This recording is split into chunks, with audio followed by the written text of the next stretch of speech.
이 밤에 우리 함께 보고자 하는 말씀입니다. 사도행전 1장 8절 말씀, 우리 한 목소리로 이 말씀 같이 보십니다.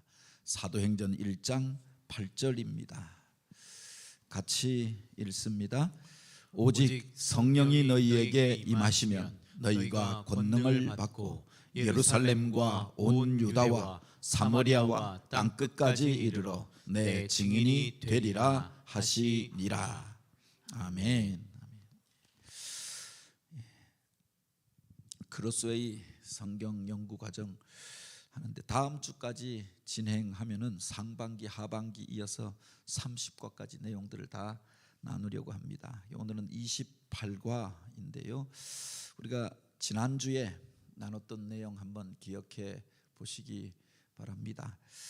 우리가 이 땅을 살면서 우리가 하늘의 것들을 바라보고 하나님을 의지하고 살지만 성도들에게 주신 놀라운 특권이 하나 있죠. 이 땅을 사나 하늘의 풍성함을 누리고 하나님이 주시는 능력을 우리가 바로 공급받고 그리고 그 속에서 승리하는 삶을 살아가는 원리를 우리에게 가르쳐 주셨습니다. 그게 바로 기도 가운데 있지 않습니까? 이 기도라고 하는 것은 막연하게 우리가 독백하고 마음으로 소원하고 또 명상하고 이게 아니라 하나님을 향하여 드리는 게 기도다라고 했는데, 기독교의 기도는 단순히 하나님만을 향한 기도가 아니라 하나님과 더불어 행하는 대화다라고 했습니다. 그래서 기도를 가리켜 하나님과의 대화다, 영혼의 호흡이다라고 하는 게 하나님과 더불어 이야기하는 것, 이게 기도다라고 하는 거죠. 일방적으로 하나님 앞에 청구하고 또 하나님 앞에 그냥 달라고 요청하는 것만이 아니라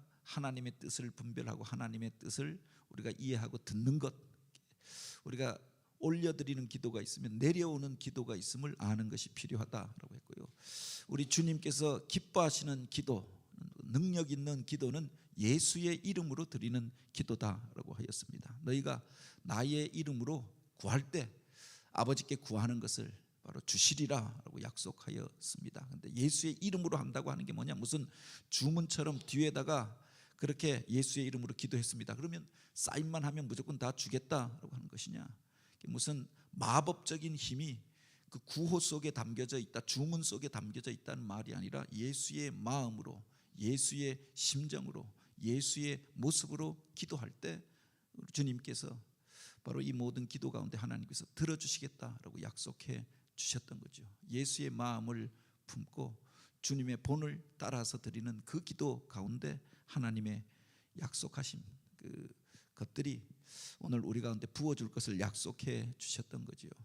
하나님께서 우리 인생의 주인이 되신다라고 이야기할 때, 내 인생의 사령관이 되신다라고 이야기할 때, 하나님께서는 우리의 있어야 할 모든 것을 다 아신다라고 했습니다. 그러므로 너희가 무엇을 먹을까, 무엇을 마실까, 무엇을 입을까 염려하지 말라. 하늘에 나는 새를 보라, 들의 백합화를 보라, 그렇게 말씀하십니다. 바로 하나님께서 다 입히시고 먹이시지 않느냐. 그런데 세상을 살아가는 사람들이 구하는 많은 기도가 먹는 것, 마시는 것, 세상의 소유와 이익을 위하여 구하는 것들이 대부분이 아니에요. 이와 같은 것은 이방인들이 구하는 것이다 라고 했습니다. 하나님을 온전히 믿지 못하는 사람들이 자기의 연약함으로 인하여 구하는 것이 이와 같은 것이다 라고 이야기하고, 성도들을 향하여 너희는 먼저 그의 나라와 그의 의를 구하라. 그리하면 이 모든 것을 너희에게 더하여 주시리라 약속하시지 않았습니까? 사령관 되신 주님께서 우리가 주님을 위하여서 일하고 주님의 일들을 향하여서 하나님의 의와 영광을 구하며 그렇게 기도할 때 그의 필요를 더하여 주신다, 그의 모든 것을 책임져 주시겠다라고 하는 약속이 그 속에 담겨져 있죠. 그런데 오늘 우리가 이것을 온전히 믿지 못하여서 맡기지도 않고 주님을 의뢰 주님이라고 부르면서 그분의 주권을 인정하지도 않고 내 것, 내 소유, 나의 것들만으로 가득 차서 염려하고 걱정하면서 살아가는 경우가 얼마나 많이 있습니까? 나의 인생의 주인 되신 그분이 나의 삶을 책임져 주신다. 그래서 하나님이 기뻐하시는 그것들을 구할 때 이 모든 것을 더하여 주시겠다고 약속하신 것 아닙니까? 기도의 또 하나의 중요한 원리가 바로 여기에 있습니다. 그 기도는 영적인 싸움이다, 영적 투쟁이다라고 하였습니다.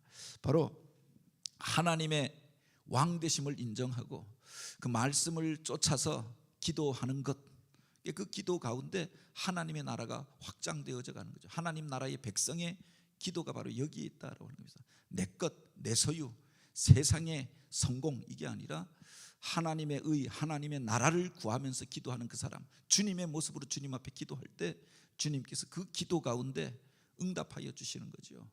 반면에 세상의 그 것들을 구하는 것, 그 속에 내가 중심이 되어지고 세상의 소유와 권력과 이름과 명예를 위하여 구하는 것, 그 속에 사실 그 내용을 잘 들여다보면 하나님이 주인 되신 게 아니라 내가 주인이 되어져서 나만을 위한 기도들은 얼마나 많이 있습니까? 사실은 그 기도 안에도 치열한 영적 싸움이 있다라고 하는 겁니다. 하나님의 백성이 하나님 나라의 것들을 구할 때 하나님께서 그의 소유와 그의 삶을 책임져 주시겠다라고 약속해 주셨던 거죠. 기독교인의 기도에 대하여, 그리스도인의 기도에 대해서 지난주에 우리가 나누었습니다.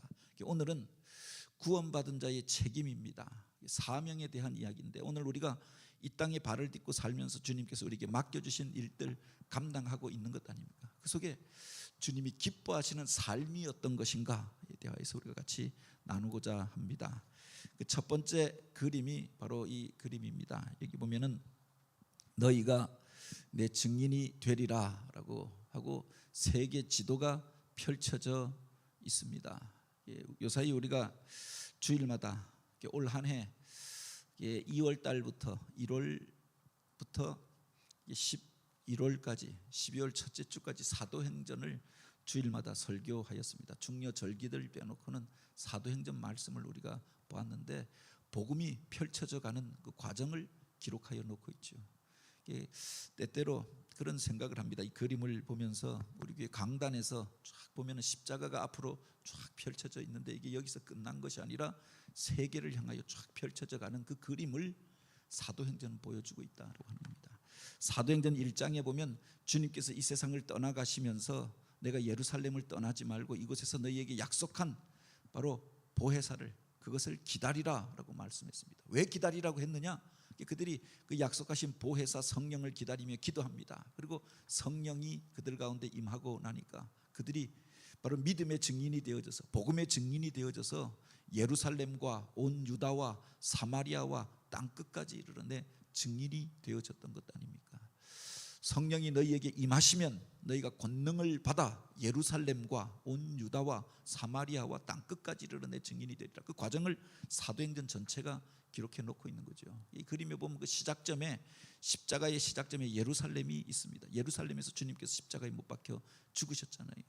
그리고 그 복음이 오순절 마가의 다락방에 성령이 임재하시면서 예루살렘에 부흥이 일어나게 되어집니다. 초대교회라고 하는 예루살렘 교회가 세워지잖아요. 그리고 그 위에 박해가 임하면서 스데반의 일로 인하여서 바로 이제 박해받은 사람들이 흩어집니다. 그리고 사마리아에 복음이 전파되어졌던 이야기를 기록합니다. 그게 사도행전 8장에 나오는 이야기 아닙니까? 그리고 그 다음에 보면 가이사라에 또는 그 다메섹에 복음이 전파되어졌던 일들을 이야기하고 있죠. 가이사라까지 가서 이방인 백부장의 집에 바로 베드로가 찾아가서 복음을 전합니다. 그리고 바로 이어지는 9장에 보면 그 다메섹으로 가던 바울이 부활하신 예수님을 만나고 이제 변화되어져서 다메섹에 들어가서 복음을 전합니다. 사마리아를 넘어서 이제 바로 이방 땅의 첫 지경이었던 그 가이사라는 로마로 가는 길목이었고, 다메스커스는 바로 아시아의, 당시 시리아의 수도가 아닙니까? 그곳에 복음이 전파되어집니다. 그 다음 장에 보면은 베니게와 구브로와 안디옥에 이르러서 복음이 전파된 이야기를 기록합니다. 그리고 그 안디옥 교회에서, 안디옥 교회가 세워진 이후에 이 교회 성도들이 이제 이방인들에게 복음을 전함에 바나바와 바울이 제1차 전도 여행을 떠나잖아요. 그래서 소아시아의 여러 지역으로 복음을 전파합니다. 그리고 돌아와서 보고한 이후에 다시금 힘을 얻고 이제 예루살렘 공의회를 통하여서 이방 땅에 이방인에게 복음을 전하는 원칙에 대하여 가르칩니다. 그 힘을 얻은 그들이 이제 복음을 들고 제2차 전도 여행을 떠납니다. 소아시아를 거쳐서 유럽으로 건너가게 되어지죠. 3차 전도 여행에는 이제는 바로 소아시아와 유럽의 여러 교회들, 그리스와 마게도니아와 아가야 지방에 있는 수많은 교회들의 복음을 세우고, 우리가 성경에서 잘 알고 있는 교회들이 그때 세워지게 됩니다. 그리고 마지막 장에 보면은 그가 예루살렘으로 돌아왔다가 이제 고발을 받고 재판을 받기 위해서 가이사랴에서 떠나서 로마를 향하여 갑니다. 그래서 이 사도행전 28장은 로마에까지 이르러서 그것에서 복음을 전하는 것으로 사도행전이 끝나지요. 그런데 이게 예루살렘은 옛 이스라엘의 수도였고 중심지였습니다. 성전이 있는 곳이었습니다.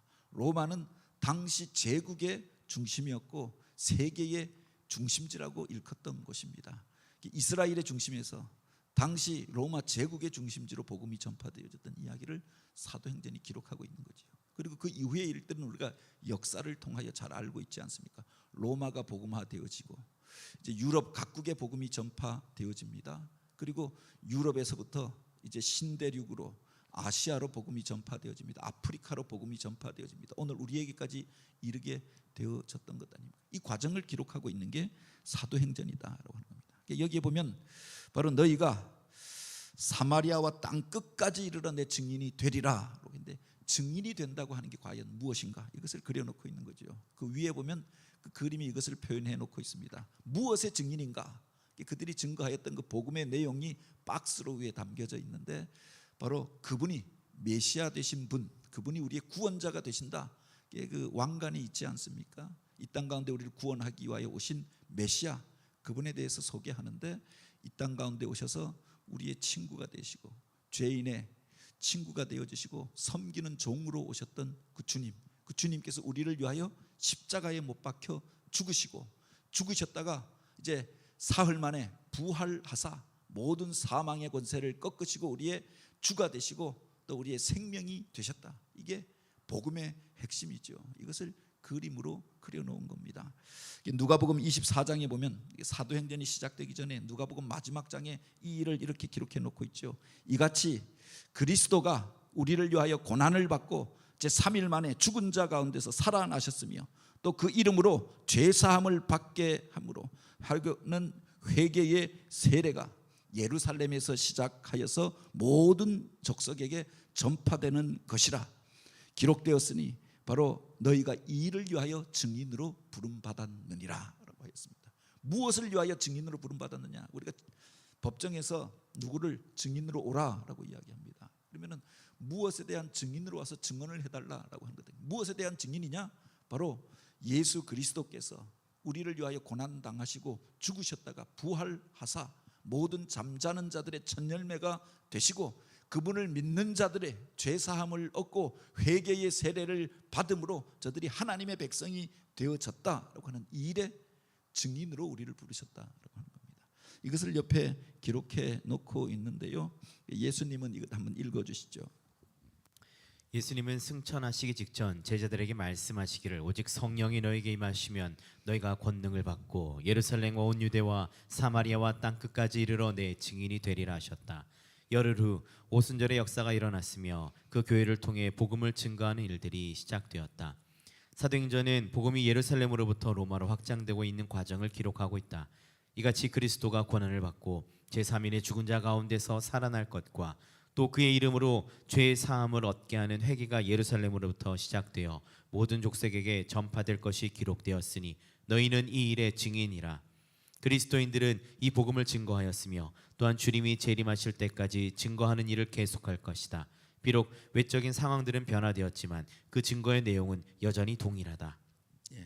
우리가 그 복음을 요약할 때 십자가와 부활이라고 이야기합니다. 이 땅 가운데 오신 예수님께서 우리 죄 때문에 고난당하시고 십자가에 못 박혀 죽으셨던 것, 그 속에서 나의 죄가, 내 인생의 문제가 풀려지고 해결되어졌다라고 하는 거죠. 그분이 부활하심으로, 죽음으로 끝난 것이 아니라 부활하심으로 우리가 새 생명을 얻게 되어지고 그 권세와 능력을 덧입게 되어졌다. 이게 기독교 복음의 핵심이죠. 바로 십자가와 부활이 복음의 핵심인데 이 일의 증인으로 우리를 부르셨다라고 하는 겁니다.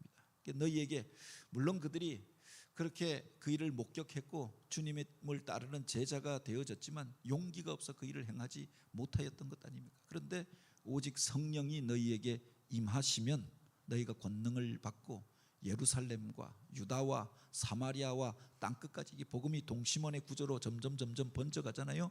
이르러 내 증인이 되리라 하셨느니라. 보았다고 다 증인이 되는 게 아니라, 안다고 다 증인이 되는 게 아니라 그 마음속에 그런 용기와 담대함이 있어야 복음을 전할 수가 있잖아요. 그래서 너희가 성령 받으라, 예루살렘을 떠나지 말고 먼저 보혜사 성령을 기다리라라고 했던 거죠. 성령 받은 자들이 복음을 전하였던 이야기를 기록한 게 사도행전이다. 그래서 이 사도행전을 가리켜 기도행전이라고 하는데, 성령 받고 은혜 받기 위해서 먼저 기도했고, 또 성령행전이라고 돼요. 성령 받은 자들에 의해서 복음이 전파되어진 이야기를 기록하고 있는 거지요. 그 다음 그림을 한번 보시겠습니다. 그러면 어떻게 증인이 될 것인가? 우리를 증인으로 부르셨다 그러는데 어떻게 이 땅 속에서 우리가 증인된 삶을 살 수 있는가? 이것을 보여주는 그림입니다. 여기 중간에 보면은 지구가 있잖아요. 우리가 사는 세상이 놓여져 있습니다. 그리고 한쪽 위에 보면은 구약의 율법이 담겨져 있죠. 그 율법의 구조를 우리가 크로스웨이를 통해서 소개한 적이 있습니다. 그 율법의 그 첫 구절이 마치 이제 법의 구조이기도 한데, 먼저 전문이 나옵니다. 나는 너희의 하나님이 됨이라. 하나님이 누구신가? 이 천지 만물을 만드시고 오늘 우리 인생의 주관자가 누구신가라고 하는 것을 밝히고 있습니다. 그리고 이어서 두 번째는 역사적인 진술이 나옵니다. 이가 그것입니다. 너희를 애굽 땅에서 구원하여 낸 이가 바로 나라. 홍해를 건너게 하시고 그들의 필요를 채워주시고 구원하여 주시고 불기둥과 구름기둥으로 인도하여 주신 하나님께서 행하셨던 일들을 기록해 놓고 있죠. 그리고 출애굽기 19장에 보면은 이제 그들을 향하여서 율법을 주십니다. 그러므로 내가 너희를 구원하여 내었으니 너희는 이와 같이 하라.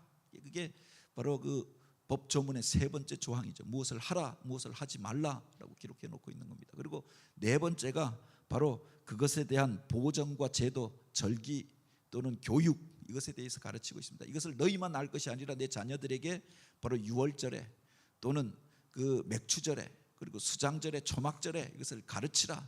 그리고 이 절기를 지켜 행하고 저들도 알게 하라라고 했고, 그 뒤에 보면은 바로 이 일에 대한 증인이 나오고 마지막에 축복과 저주가 나옵니다. 지켜 행하는 자들에게는 이런 복을 주겠고 이것을 지키지 아니하는 자들에게는 이런 심판과 저주가 있을 것이다라고 하였죠.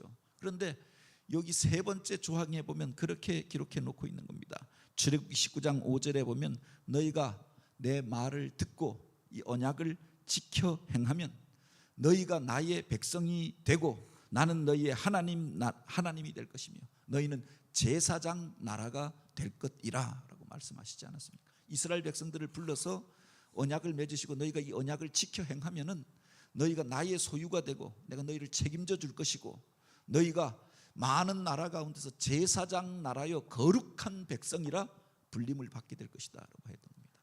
이 제사장이라고 하는 말이 제사장들, 대제사장에게만 쓰인 말이 아니다라고 하는 겁니다. 레위인에게 주셨던 말씀만이 아니다라고 합니다. 온 이스라엘을 향하여 하나님을 믿는 자들을 가리켜 너희가 제사장 나라가 될 것이고 거룩한 나라라 불림받게 될 것이다 약속했던 거죠.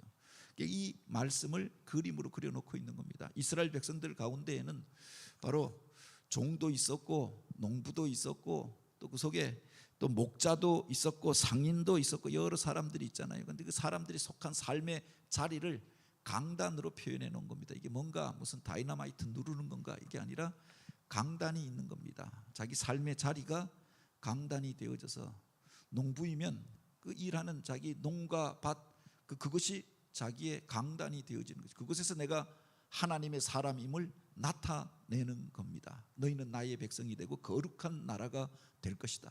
너희가 제사장 나라가 될 것이다 라고 해요.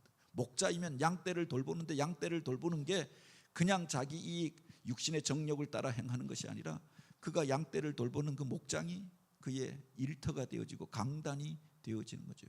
물론 제사장도 있고 또 왕도 있습니다. 그런데 그 속한 삶의 자리가 바로 하나님의 하나님 되심을 나타내는 현장이 된다라고 하는 거죠. 화살표가 위로는 손을 들고 있잖아요.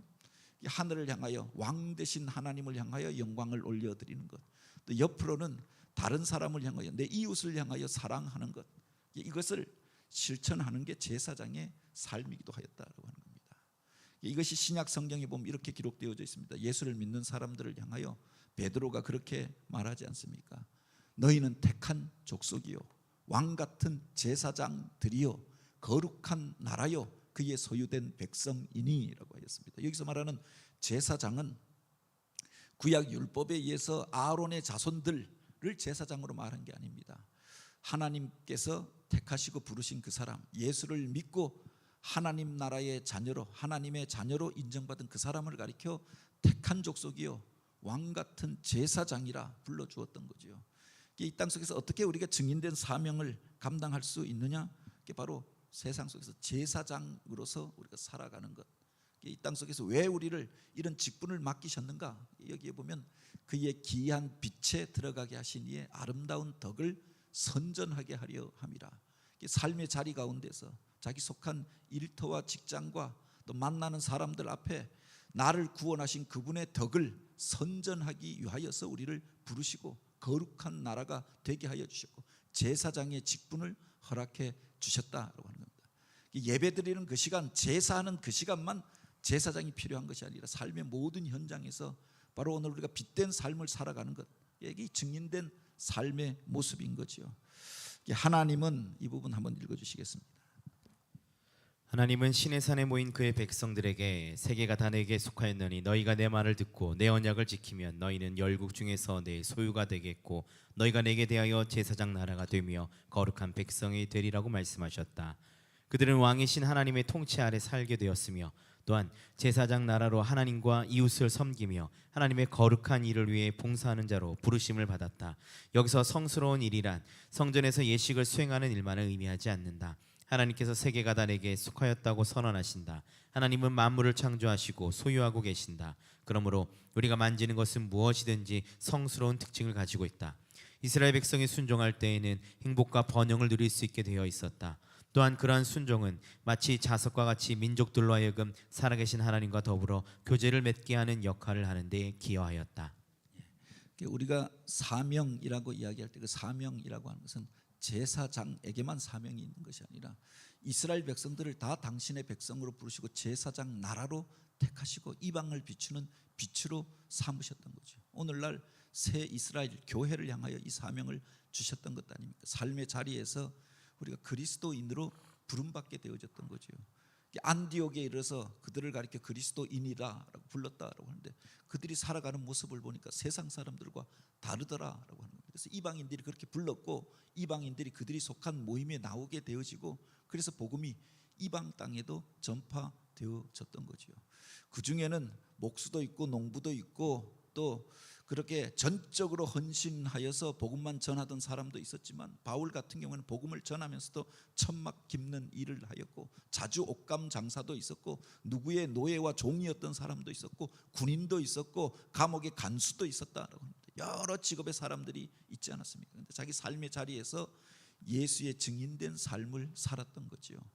그들을 통해서 바로 세상의 많은 사람들이 주님 앞에 돌아오게 되어졌다라고 하는 겁니다. 삶의 현장이 바로 오늘 우리의 사명의 자리이기도 하다. 그 속에서 제사장직을 감당한 그들을 사명자라고 부르는 거죠.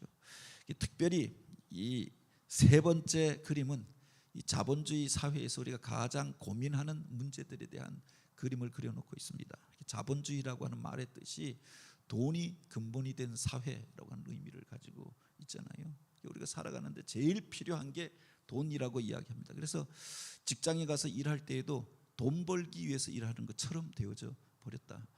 어느 직업을 선택하는데도 어느 직업을 가지면 연봉이 높고 또 그렇게 소득이 높다라고 하니까 그래서 그 직업을 갖기를 원한 겁니다.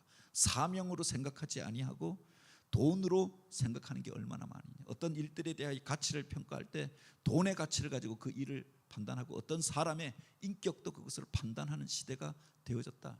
그런데 우리가 기억해야 할 것이 이 돈이라고 하는 것이 좋은 것이냐 나쁜 것이냐를 떠나서 그 배경을 설명해 놓고 있는 그림입니다. 어떻게 돈이 만들어지게 되어졌는가.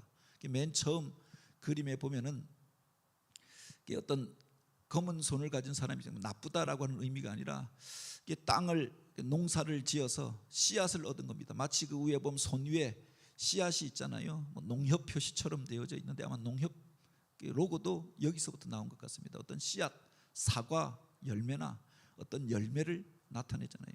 열심히 농사해서 어떤 열매를 거둔 사람이 있습니다. 근데 그것만 먹고 살 수가 없잖아요. 또 농사를 짓기 위해서도 어떤 농기구도 필요하고 도구가 필요하지 않습니까? 옆에 보면 어떤 사람은 연구를 해서 무슨 수레바퀴를 만들었습니다. 수레바퀴를 만든 사람은 농사를 질 만한 땅이 없고 기술을 가지고 있고 도구를 가지고 있습니다. 이 사람은 뚝딱뚝딱 해서 수레를 만들었습니다. 그런데 뭐 식량들을 나르고 농사를 짓기 위해서는 어떤 도구가 필요하잖아요. 그래서 사람들이 서로를 거래하게 되어졌던 것 아닙니까? 농사하는 사람들이 와서 열매를 그에게 줍니다. 그 사람은 자기가 만들었던 도구를, 수레바퀴를, 농기구를 그에게 줍니다. 서로 교환하게 되어지잖아요. 그래서 최초에는 자급자족하던 사람들이 자기 벌어서 자기가 사냥한 것 자기가 먹고 자기가 딴 열매 채집해서 자기가 먹고 그런 원시적인 사회에서 사회가 발달하면서 바로 이런 교환 경제가 일어나게 되어졌던 거죠. 서로의 필요들을 채워주게 되었던 겁니다. 이 사람에게 도구가 필요한데 내가 열심히 땀 흘려 만든 이 도구를 그에게 공급해 줍니다. 그리고 그에 대한 대가를 또 그 사람이 열심히 땀 흘려 얻은 씨앗과 열매를 받게 되어졌던 거죠. 바로 그 교환 속에는 서로의 섬김과 서로의 노동과 서로의 수고가 담겨져 있었다. 두 번째 그림이 바로 그 그림입니다. 이 사람의 수고, 이 사람의 수고, 이 사람의 섬김, 저 사람의 섬김, 그것을 위하여서 사람들이 만나게 되어지고 시장이 형성되어지고 그 속에서 또 편리한 삶을 위하여서 만든 게 뭐냐? 그 밑에 보면 S자, 우리나라로 보면은 W자 아닙니까? 돈이 만들어지게 되었다라고 합니다. 직접 수레바퀴 들고 가는 게 아니라 나는 이게 사람이 단 두 사람만 필요해서 도구를 만들려고 그 사람한테 갔더니 이 사람은 이제 식량은 풍부하고 자기는 그런 열매 먹지 않는다라고 하니까 다른 사람에게 팔아서 이 사람에게 또 그것을 건네주고 그 사람이 필요한 것들을 건네주고 하려고 하니까 그 편리를 위해서 사람들이 돈이라고 하는 것을 도구로 만들었던 거죠. 섬김의 매개로 만들어진 게 돈이었다라고 하는 겁니다. 어떤 사람의 섬김이 필요합니다. 나 혼자 살 수가 없습니다. 그래서 누구의 도움이 필요한데 그 도움을 받기 위하여서 바로 오늘 우리가 어떤 도구들을 만들었던 거죠. 서로의 필요들을 채워주기 위하여 만든 게 돈이다라고 하는 겁니다. 동전도 만들고 또 이렇게 지폐도 만들고 여러 가지 모양으로 만들게 되어졌던 거죠. 이 돈이라고 하는 것 속에는 무엇이 담겨져 있느냐?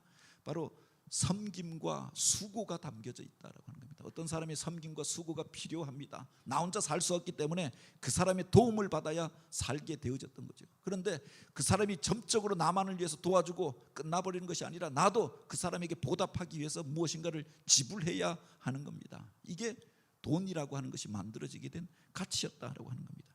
그 속에 교환되어지는 것, 서로가 함께 살기 위하여서 서로와 서로를 연결시켜 주는 것이 돈이 되어졌던 거죠. 돈 자체가 무슨 생명이 있고 능력이 있는 것은 아니지만 바로 사람들의 필요를 위하여 사람들의 나눔과 섬김을 위하여 서로의 섬김이 필요한 인간들이 그 섬김의 매개체로 만든 게 돈이었다라고 하는 겁니다. 그런데 악한 인간들이 바로 이제 타락한 인간들이 어떻게 되어지냐? 돈 자체가 목적이 되어지는 겁니다. 그래서 자기의 수고를 들여서 그 돈을 대신하여서 그 사람에게 지불하고 받는 것이 아니라 다른 사람의 수고를 강제로 착취하는 일들이 벌어지게 되어지는 거죠. 돈으로 속이는 일들이 벌어지게 되었던 겁니다. 이 돈이 목적이 되어지고 사람의 인격과 사랑과 섬김은 없어져 버린 사회, 이게 타락한 사회요, 악한 사회가 아니냐라고 하는 겁니다. 이것에 대하여 사도 바울이 그렇게 이야기합니다. 이것은 이 돈이라고 하는 것은 그야말로 가치가 없는 것입니다. 우리나라에서 쓰던, 저 북한에서 쓰던 돈 우리나라에 가지고 오면 쓸 수 있겠습니까? 가치 없는 돈이죠. 이 돈 가지고 우리나라랑 수교가 되어져 있지 않는 어떤 나라에 가면 우리나라 돈을 돈으로 인정해 주는 데도 있지만 돈으로 인정해 주지 않는 데에 가면은 그야말로 쓰레기에 불과하다라는 겁니다. 화장실에 가서 변 닦는 데밖에 쓸 수밖에 없는 거지요. 서로의 교환의 가치를, 서로의 성의를 인정해 주는 나라에서 돈이 가치를 갖게 되어지는 겁니다. 그런데 이 세상을 떠나갈 때 그 돈을 가지고 가겠느냐라고 하는 겁니다. 너희가 아무것도 가지고 온 것이 없으니 아무것도 가지고 가지 못하리라. 그러므로 오늘 우리가 먹는 것과 입는 것이 있으면 족한 줄 알라라고 했습니다. 돈이 목적이 되어서 살아가는 인생들을 향하여 바로 책망한 말이 아닙니까? 돈을 사랑함이 일만하게 뿌리가 되나니 이것을 탐내는 자들은 미혹을 받아 바로 믿음에서 떠나 많은 근심으로 자기를 찔렀도다라고 하였습니다. 돈 자체가 악이다라고 이야기하지 않았습니다. 돈이 바로 죄악이다, 돈 버는 게 죄악이다 이렇게 말한 것이 아닙니다. 돈 자체가 우리에게 이익이 되기도 하고 유익을 끼치기도 하고, 그러나 그것이 우상이 되어졌을 때에는 바로 이것이 오늘 우리를 찌르는, 그래서 믿음을 떠나게 하는, 많은 근심 가운데로 우리를 몰아가는 도구가 될 수 있음을 이야기하였던 거죠.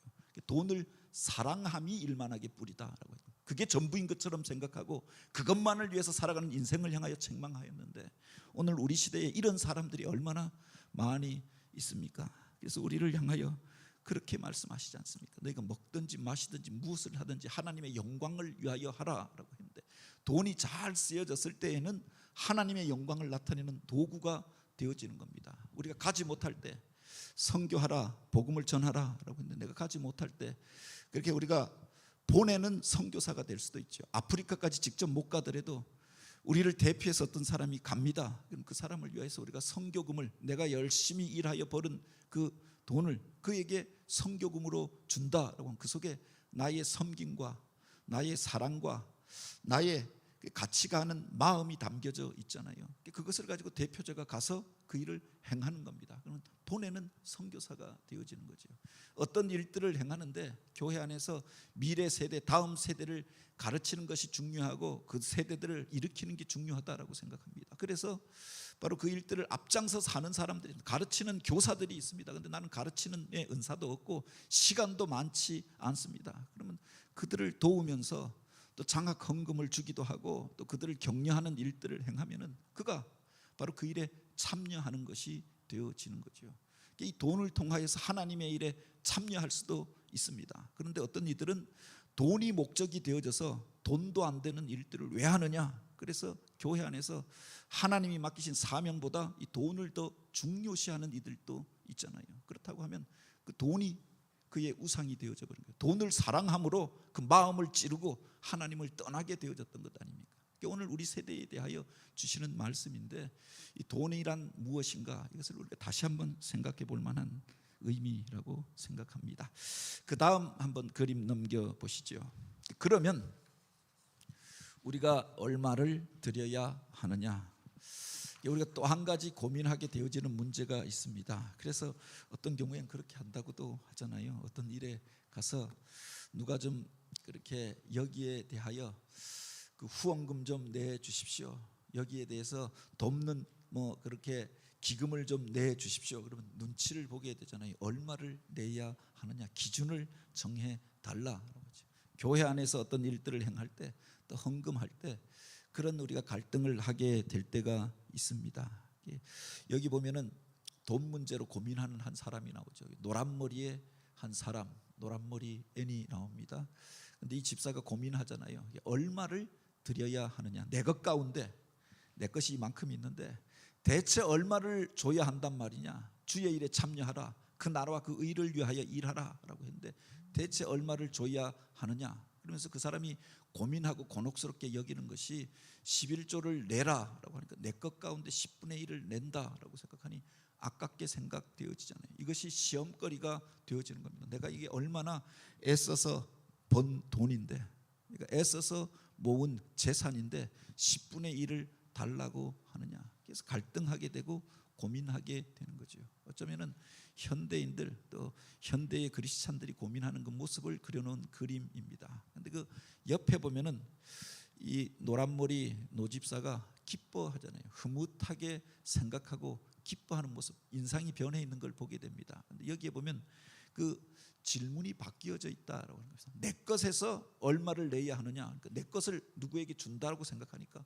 고민이 되고 갈등하게 되어지는 거죠. 가다가 어려운 일들을 당한 사람을 보게 됩니다. 그런데 무엇인가 내 것을 주려고 하니까 이 돈이면 내가 이렇게 우중충한 옷을 바꿀 수 있는데, 가서 밥 몇 끼를 먹을 수가 있는데, 핸드폰을 바꿀 수가 있는데, 그래서 내 것을 주려고 하니까 갈등이 되어지는 것 아닙니까? 그런데 반대로 이 사람은 이렇게 생각하는 것, 하나님의 것이라고 생각하는 거죠. 이 천지 만물이 다 하나님의 것이 아닙니까? 내가 가지고 있는 이것이 내 것이라고 말할 수 있는 게 과연 무엇이 있느냐라고 하는 겁니다. 하늘과 땅, 우리가 가지고 있는 땅이라고 하는 것도 그 땅을 내가 만든 게 아니잖아요. 어떻게 되어져서 그 땅을 나의 소유로 갖게 되어진 겁니다. 그런데 성경은 그 소유에 대하여서 너의 것이라고 이야기하지 않고 청지기로 우리에게 맡긴 것이다라고 이야기합니다. 생명까지도 그렇게 이야기합니다. 내 생명도 너의 것이 아니니 하나님께서 부르시면 그래 내가 그 모아놓았던 그것들이 누구의 것이 되겠느냐, 어리석은 자여, 이렇게 책망하셨던 것 아닙니까? 내 생명과 내 호흡도 내 것이 아니라 하나님이 부르시면 순간에도 내 몸, 내 육체를 내려놓고 가야 하는 존재가 인생임을 이야기하는 거죠. 하나님의 것인데 하나님의 것 중에 빨간 부분 물음표가 있습니다. 내가 쓰는 분, 내가 필요해서 쓰는 부분을 우리가 쓴다라고 생각하면 모든 것이 감사의 제목이 되어지는 겁니다. 한 해 동안 우리가 누려왔던 모든 것들을 이렇게 생각해 보면 내 것이 아니라 다 하나님의 은혜로 살아왔습니다. 그 중에 어떤 것들을 우리가 하나님 앞에 돌려드리는 거죠. 그런데 사실은 다 하나님의 것인데 그 중에 나를 위하여서 내가 이것도 쓸 수 있으니, 내가 이것이 필요했는데 하나님께서 이것을 공급해 주셨으니, 내가 이것을 누릴 수 있게 하여 주셨으니, 이렇게 생각하면 모든 것들이 감사가 되어지잖아요. 그래서 믿음을 가진 자와 믿음을 갖지 않은 자의 세계관의 차이에 대하여서 표현해 놓고 있는 겁니다. 그래서 사람들이 퍼센트 계산이라고 했는데 우리가 11조 할 때 11조를 내 것을 몇 프로를 강제로 빼앗긴다, 세금 낸다라고 생각하면 이게 시험거리가 되어지는 거죠. 교회에서 왜 교회가 무슨 국가기관이냐? 근데 사실은 그 세금을 안 내도 11조를 안 내도 사실은 이거 강제적인 조항이 아닙니다. 그런데 보다 중요한 것이 무엇이냐? 바로 너희가 이것도 드려야 할 것이지만 그 안에서 바로 성령 안에서 기쁨과 즐거움으로 주님 앞에 행하여야 할 것에 대하여 주님께서 말씀해 주셨던 것 아닙니까? 내 것이 아니라 하나님의 것인데 하나님의 것들을 누리면서 하나님의 것들을 하나님의 것으로 사용한다라고 생각할 때 오늘 우리가 그 속에서도 감사와 기쁨으로 주님 앞에 드리고 쓰임받게 되어지는 거지요. 여기에 보면 우리가라고 하였는데 한번 읽어주시겠습니다. 우리가 신앙생활을 하며 하나님 나라의 사업을 돕기 위해 헌금을 하거나 헌물을 드리기도 하고 11조를 하게 된다. 천국 사업의 수입의 몇 %를 드리는 것이 가장 합리적인가? 이 질문에는 돈 문제 이상의 것이 내포되어 있다. 그리스도인들을 가리켜 시간과 재능, 재물의 청지기라고 이야기한다. 하나님은 우리 몸을 비롯하여 모든 것을 만드시고 소유하고 계신다. 우리는 그것의 청지기일 뿐이다. 그리스도인이 해야 할 질문은 내 것의 얼마를 주님께 드려야만 하는가가 아니라 하나님께 속한 것 중에 얼마 정도를 내가 필요로 하는 것을 위하여 남겨둘 것인가여야 한다. 그러므로 그리스도인은 드리는 것보다 나누는 것에 관심 갖고 이야기해야 한다. 우리는 우리의 시간과 재능 그리고 재물을 외형적인 교회의 영역에서만 사용하고 분배하는 것이 아니라 하나님 나라 차원에서 생각할 수 있어야 한다. 마게도니아의 성도들은 예루살렘에 있는 가난한 자들을 구제하려 했을 때 먼저 자신을 주께 드렸다고 하였다. 오직 이러한 태도를 가지는 것만이 하나님을 기쁘시게 할 수 있을 것이다. 그리고 뒤에 보면은 고린도 후서에서 사도 바울이 고린도 교회 성도들을 향하여 권면하는 말이 나옵니다. 그런데 사실은 당대에 있었던 그 교회들 가운데 가장 대규모 교회요, 큰 교회가 고린도 교회였습니다. 그런데 그들은 구제도 하지 않고 형제들이 어렵다고 해도 선교를 하지 않았습니다. 그래서 그들에게 책망하면서 그 이야기를 하였던 거죠. 마게도냐에 있었던 교회, 빌립보 교회나 그 이후에 생겨졌던 데살로니가 교회는 더 작은 교회였습니다. 이방인의 도시 가운데에서 세워져서 가난한 사람들이 모이던 교회였습니다. 그런데 그 교회가 예루살렘에 박해가 임하고 기근이 임하여서 예루살렘 성도들이 어렵다라고 하니까 사실은 예루살렘 교회가 모교회였잖아요.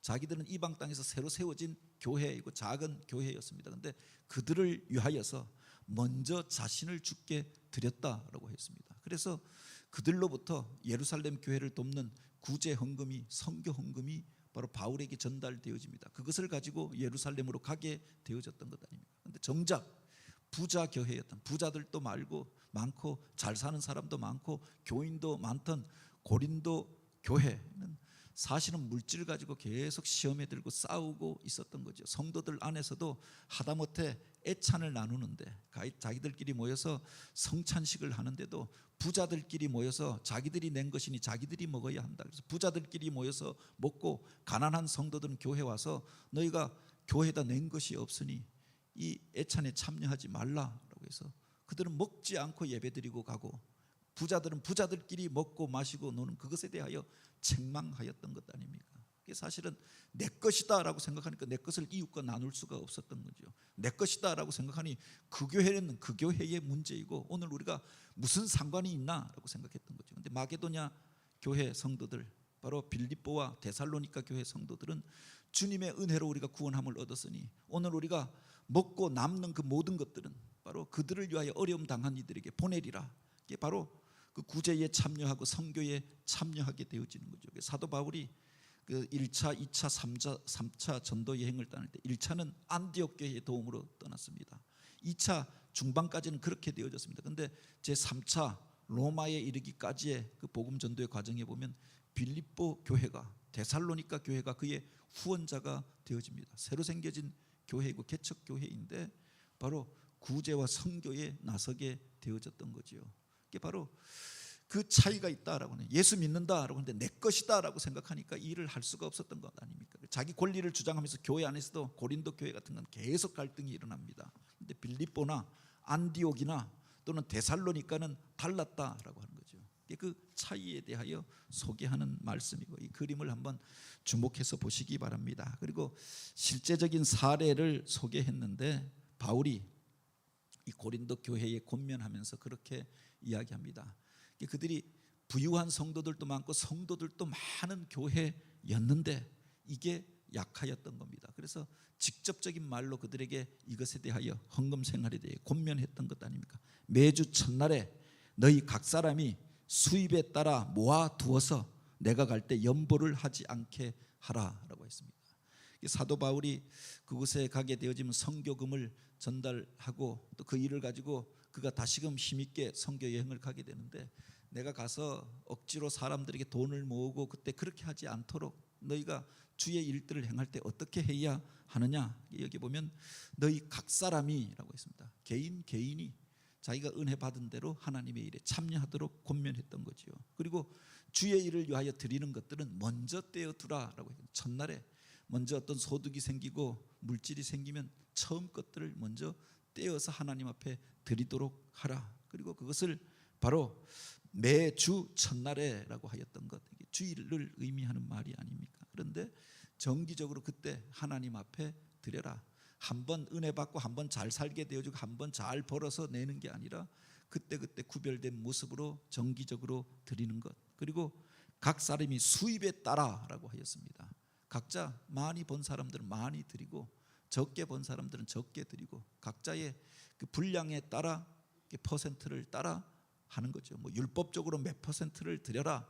율법적으로 뭐 11조를 반드시 드려야 한다. 이러면 율법주의가 되겠지요. 그런데 드리는 원칙에 대하여 가르쳐 주었던 겁니다. 그런데 이게 잘 되어지지 아니하니까 고린도 후서에 보면 또 책망하는 말들이 있었던 것 아닙니까? 마게도냐의 성도들은 이렇게 하던데 그 믿음을 배우라라고 이야기하였던 거지요.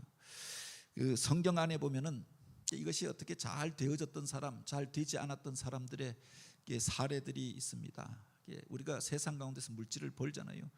버는 것도 잘못되어지고 쓰는 것도 잘못되었던 사람이 있습니다. 구약 성경을 보면 아간 같은 사람이 그곳에서 그것을 취하지 말라라고 했는데 여리고 성을 함락되어질 때 그곳에서 신할산 외투 한 벌과 또 은 20냥인가요 보면서 탐욕이 생겨서 그 사람들의 것들을 취하지 말라, 불태워 버리라 그러는데 그것을 가져다가 숨깁니다. 이게 부정하게 얻었던 수입이 아닙니까? 그리고 그것을 자기만을 위하여 가져다가 숨겨 놓았던 거죠. 사용하는 것도 잘못 사용하였던 겁니다. 그 백성들 앞에서 본보기가 되어지도록, 그래서 그가 그곳에서 죽임을 당하는, 저주받는 사건들이 있었다라고 하는 겁니다. 뿐만 아니라 버는 건 잘못 벌었는데 쓰는 걸 잘 썼던 사람이 있습니다. 그래서 성경에 이름이 기록된 사람이 있습니다. 누가 있을까요? 버는 건 잘못 벌었지만 쓰는 건 잘 써서 바로 회개한 자의 상징처럼 불려졌던 사람이 있습니다. 이 여리고 성에서 예수를 만났던 사람, 삭개오라고 하는 사람이 있잖아요. 세리장으로, 그 이전에는 돈이 목적이어서 그래서 사람들 가운데 손가락질을 당하고 매국노라 그렇게 지칭받으면서 돈을 모았던 사람입니다. 그런데 예수님 만난 이후에 내가 다른 사람에게 토색한 일이 있으면 배로 갚을 것이고 또 그 재산을 가난한 자들에게 나누어 주리이다. 그리고 주님을 영접하여서 주님의 제자가 되었다라고 합니다. 모으는 과정 속에 부정한 일들도 있었고 이전에는 예수를 알기 전에는 그게 전부인 줄 알고 그렇게 살았습니다. 그런데 예수 믿은 이후에 이것을 바르게 쓰기로 결심하였던 것 아닙니까? 성경에 보면은 버는 것은 정당하게 벌었는지 모르지만 쓰는 걸 잘못 썼던 사람이 있습니다. 성경에 부자 청년의 이야기, 누가복음에 보면 특별히 부자의 이야기가 많이 나오는데 그 어리석은 부자가 나오고 부자 청년의 이야기가 나옵니다. 부자 청년이 예수님 찾아와서 내가 율법에 나오는 모든 것을 다 지켰나이다라고 이야기합니다. 성경에 나오는 대로 그렇게 죄를 범하지 않고 율법대로 살려고 하였고 그리고 부자까지 되어졌습니다. 그러면 열심히 살았고 실력 있는 사람이 아닙니까? 그런데 그에게 내 가진 것을 가져다가 가난한 자들에게 나누어 주고 너는 나를 따르라 라고 했습니다. 내가 이게 어떻게 번 것인데 가난한 자들에게 나누어 주란 말인가? 그래서 근심하며 돌아가 버렸다. 소유 때문에, 그 물질 때문에 주님을 따르지 못한 경우가 아닙니까? 어느 어리석은 부자에 대한 비유의 이야기도 그것이 등장하지 않습니까? 열심히 일해서 지혜가 있어서 그렇게 가을철에 소출을 많이 거두었습니다. 그런데 나누어 주는 것이 아니라 바로 창고에 쌓아놓고 이제 평생 동안 먹고 마시고 즐기며 살리라 라고 이야기합니다. 그런데 주님께서 그날 밤 그의 생명을 거두어 가리니 그 재산이 누구의 것이 되겠느냐? 어리석은 자여 책망하였던 것 아닙니까? 버는 과정이 잘못된 게 아닙니다. 열심히 일하여서 많이 얻었습니다. 그런데 그것을 사용하는 과정에 문제가 있었던 거지요. 아나니아와 삽비라의 경우도 뭐 그런 경우이죠. 그가 뭐 부정하게 번 것도 아니었습니다. 그런데 사용할 때 주님 앞에 드리는 것들을 속였던 것 아닙니까? 그것 때문에 책망받고 죽게 되어지는 일들이 있었던 거죠. 잘 벌어서 잘 쓰는 것, 이게 복된 자의 삶이 아니냐라고 하는 겁니다. 성경에 보면 바나바 같은 사람, 바울 같은 사람, 이 바로 그런 사람이 아닙니까? 바나바가 부자였다라고 했는데 레위인으로 그가 예루살렘에 왔다가 성령 받고 은혜 받은 연후에 자기 재산을 팔아서 교회에 내어놓습니다. 그를 통해서 교회 안에서 구제 사역이 일어나게 되어집니다. 그를 통해서 선교 사역이 일어나게 되어집니다. 그가 구브로에서 돈이 많이 벌어서 성공한 사람이었는데 선교를 위하여서도 큰 힘이 되어져 세계 선교가 그를 통해서 일어나게 되어졌던 거죠. 초대교회가 다 가난한 사람들이 모였었는데 그를 통해서 구제 사역이 일어나게 되었다라고. 바울 같은 경우는 과거의 것들을 버리고 아마 집안에서는 파문되어져서 부잣집 아들이었는데 그 모든 것들을 이제 쓸 수 없게 되어졌습니다. 그런데 천막을 기워서 그렇게 일하면서 자비량으로 선교했던 것 아닙니까? 열심히 세상에서도 일하고 또 그 번 것 가지고 복음 선교를 위하여 사용했던 거죠. 잘 벌어서 잘 쓰는 사람들이 있다라고 하는 겁니다. 이게 바로 오늘날 각 삶의 자리에서 증인으로 살아가는 것, 제사장직을 감당하는 것, 이게 성도들의 모습이 아니냐. 요한 웨슬레의 사례가 있습니다. 웨슬레가 처음 사역을 시작하였을 때 그가 받았던 연봉이 30파운드였다라고 이야기합니다. 그 중에 그 자녀들도 많고 가족들이 많았기 때문에 생활비로 28파운드를 사용하죠. 하나님 앞에 겨우 11조 겨우 드리는 정도였다라고 하는 겁니다. 그런데 나중에 그가 그렇게 많은 사역들을 감당하고 또 이것저것에서 바로 그 사례금들을 받고 또 책을 써서 인쇄를 받고 하게 되어집니다. 그런데 50파운드를 얻었을 때도 여전히 그 가정에 생활에 필요한 건 28파운드입니다. 그래서 그 남는 것들을 바로 주님 앞에 헌금하고 선교에 쓰임받게 하였던 거죠. 나중에는 그것이 100파운드가 되어집니다. 그런데 여전히 자기 가정에 필요한 것들은 28파운드, 그 외의 것들은 선교를 위해서 썼다라고 하는 거죠. 스텔리템이라고 하는 사람이 있습니다. 동양 선교회의 바로 재정적 후원자로 유명한 사람이 바로 그분입니다. 우리가 그 처음 이곳에 와서 그 복음을 전했던 우리 성결교회 모태가 되어졌던 이들에 대하여 길보름과 가우만에 대하여 이야기합니다. 그런데 그들의 후원자가 되어졌던 스텔리템이라고 하는 기업가가 있습니다. 그런데 그가 기업을 시작하면서 은혜 받고 결심합니다. 그래서 처음에는 11조 하던 신자였습니다. 그 11조를 사업을 크게 하니까 바로 동양 선교회에 기증하여서 동양 선교의 일들이 일어나게 되어졌던 거죠. 사업이 점점 커집니다. 12조를 드립니다. 나중에는 13조를 드립니다. 나중에는 19조를 드립니다. 노년에는 이제 나를 위하여 쓸 것이 없으니 10의 10조를 다 하나님을 위하여 하나님의 선교 사역에 사용했다라고 합니다. 그를 통해서 사실은 이 동양의 많은 나라의 복음이 전파되어지고 선교사들이 주님의 일들을 행할 수가 있었던 거죠. 11조를 드려야 한다, 뭐 이런 율법이 아니라 자기 삶 속에서 내 삶에 필요한 것 이외의 것들은 다 주님의 것이니 주님을 위하여 드린다라고 했던 겁니다. 제가 사역하던 강원 동지방에 속초 제1교회라고 하는 곳이 있습니다. 그것이 그 교회가 크지 않은데 그 교회에서 북한 선교 사역을 사실은 제일 먼저 시작했죠. 그 교회를 통하여서 북한 선교 사역을 돕는 한 장로님에 대한 이야기를 들었는데 그분이 그 사역을 하게 된 것이 서울에서 사업 다 망하고 속초에 내려와서 작은 가게 하나 열었는데 그게 88 생선구이라고 하는 집입니다. 그런데 그때 서원했던 것이 이제 나를 일으켜 주시고 살게 하여 주시면 주님 나라를 위하여서 무엇이든 하겠습니다. 그리고 처음부터 철저하게 11조를 했다라고 하죠. 그런데 기업이 커지면서 이분이 11조 이외의 일들을 하기 시작하는 겁니다. 11조는 하나님 앞에 교회에 드리고 교회에서 선교에 필요한 것들이 없습니까? 그래서 12조는 바로 선교를 위해서 쓰게 되었다. 나중에 기업이 더 커지니까 선교 중에서 특별히 진짜 더 절박한 곳 그것이 어디가 있을까요? 또 그래서 목사님한테 의뢰하니까 그래서 북한 선교에 대해서 이야기를 하니까 이분이 그 선교를 또 전적으로 감당하게 되어졌던 겁니다. 그래서 13조 그 다음에 또 14조 한 사람과 결연하여서 바로 그 사람을 돕는 일들을 그래서 14조 15조 하는데 교회 사실은 그 재정의 한 반은 그 장로님이 담당한다라고 이야기합니다. 그리고 그 교회가 크지 않은 교회인데 선교의 일들을 많이 하는 겁니다. 그 대부분을 그 장로님이 감당하고 있는 거죠. 하나님 앞에 서원하였던 것이 내 생활을 위하여서는 이것만 필요하오니 그 이상의 것들은 주님의 나라를 위하여 하겠다. 그런데 이게 그 교회의 사역이 되어지고 민족 사역이 되어졌던 겁니다.